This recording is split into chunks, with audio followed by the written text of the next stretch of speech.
There is the big Pitt heavyweight, Dayton Pitzer, who was injured in the last duel against Arizona State. He is out with a shoulder injury, will miss the regular season. They are hoping to get him back for the postseason. In the meantime, a tough spot for Geoff Magin as he bumps up from 97. He will be making his season debut tonight against Owen Trephan, the junior and the reigning ACC champion for NC State.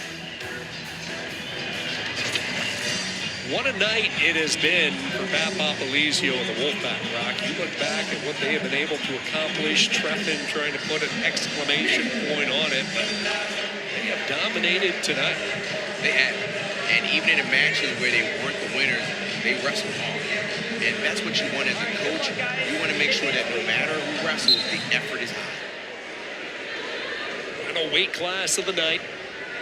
Magin of Pitt in the blue, Trephan the red and black of NC State. Owen Trephan, he had his coming out party last season, winning the ACC championship.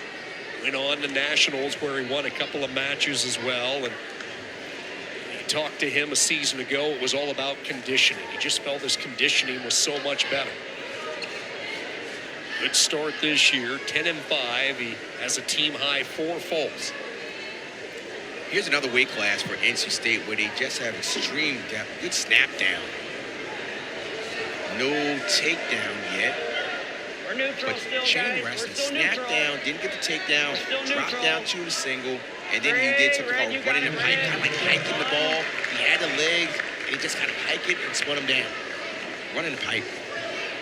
But as I was saying, at NC State, they have a really strong amount of good heavyweights, and they have a wrestler named Chase Horn who's a blue chipper.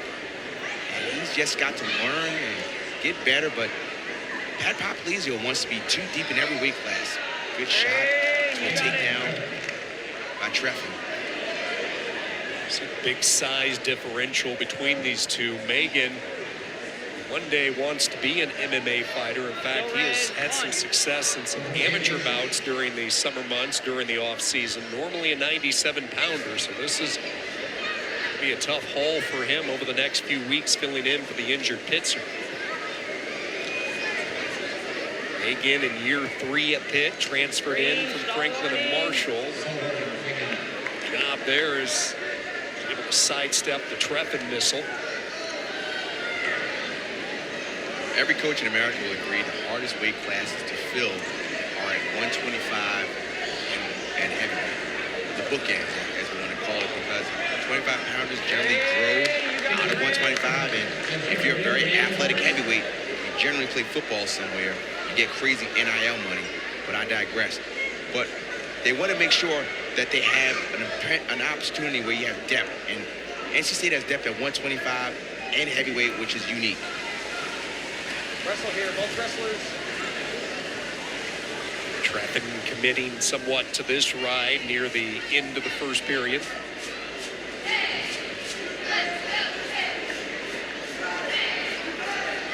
first period takedowns. Looked like he was maybe sniffing out a cradle opportunity. Nothing panning out from that. Repositions a little bit more. Doesn't have a lot of time to work.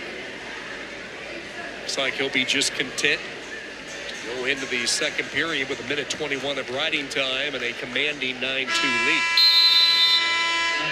Good choice, Frank.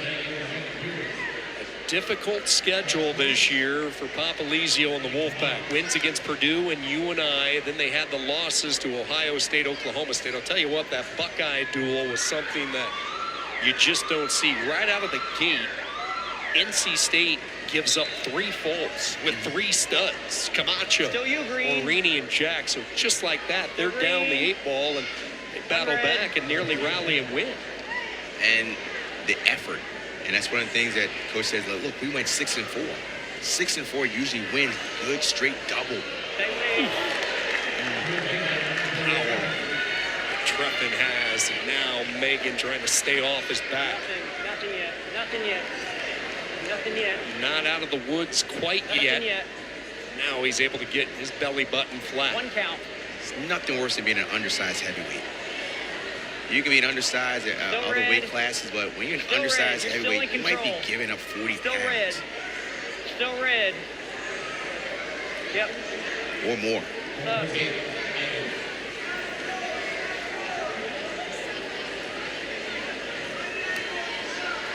And Trephan is one of the heavyweights of this new genre of heavyweights that are attacking on their feet. As you can see, No shot. still attacking. 3. And unfortunately, Magin is No, you, going Red. to have to go through these No, you. tough matches. This guy gets bigger than him, but you got to respect the guy that says, I'm going to compete. And when you Fingers, have wanna that desire to compete, and if he wants to be, save it to me. Nothing wrong, he's still competing. But when you have that desire to compete, there's no reason to believe he's not going to have a successful career in the MMA. Bring up a good point as you look at the big body of Owen Trephan and this new generation of heavyweights always attacking, but it's where they're attacking that is different from your traditional heavyweight. You've seen a lot of the offense from Trephan the past couple of years below the waist. These big guys showing the athleticism to go down low and hit with lightning quickness. They've always had the power, and now they have added that speed element. If you want to make the analogy, it's kind of like in NBA, you have these 7-footers that are usually used to bang inside, but now they're taking shots and taking 3-pointers. But Trephan puts a nice bow to a fantastic performance by NC State. 5 more team points for North Carolina State. Owen Trephan, another bonus point win. He runs his record to 11-5. Pat Papalizio and the Wolfpack hungry to win another ACC title, and they get the job done here in front of a large crowd inside Fitzgerald Fieldhouse. 31-6. North Carolina State able to handle the Pitt Panthers. Sean Kenny alongside Rock Harrison. Tell you what, Rock, this was an anticipated duel. These two teams shared the regular season crown last year, but NC State sending a loud and clear message to the rest of the conference tonight. Not just the conference, but the nation. It seems like they got refocused after their tough couple losses there, and from start to finish, they attacked and attacked and attacked, did what they normally do, being very tough on top. But I was very, very impressed with how well they wrestled from start to finish, and the fact that when they even lost matches, their effort was really high. Good job out of Wolfpack. Well, you mentioned the start. How about we go back to 125? They have depth. Talking about NC State, they sent out Jared Trombley, and he did not disappoint. He didn't. He said that I want to be the starter when it comes to the ACC championships, and did a great job not just on his feet, but also attacking. And here we went right back to that high C over and over again. Looked fantastic. Pitt has their bright spot. They had a couple of them tonight. Cole Matthews puts up 15 points. He gets back on the winning track. You would have never thought that Cole Matthews would put up 15 points and 25 points between the two wrestlers. And it was a very good match. We said it was winning match tonight. And his last takedown was the one that put him at 15. Cole Matthews hopefully on a winning track. Let's go to the middleweights. Reese Heller, Dylan Fishback, one of our highlighted matchups coming in. He had a nice low single. He didn't really penetrate, but he just cuffed it. But then you saw the great defense of Heller. Hips down, hips away, real smart wrestling at the end, and sneaks out a 4-3 win. And then finally at 97, it's a new weight, but it's the same result for Trent Hidley. Bumping up from 84, he has been a bonus point machine throughout his entire career. Relentless pressure. You may stay close in the first period, but can you stay close in the second and third period? When Trent Hidley wants to win a national championship and he has world and Olympic aspirations, this is how you build. Week 1 rock of the ACC season in the books.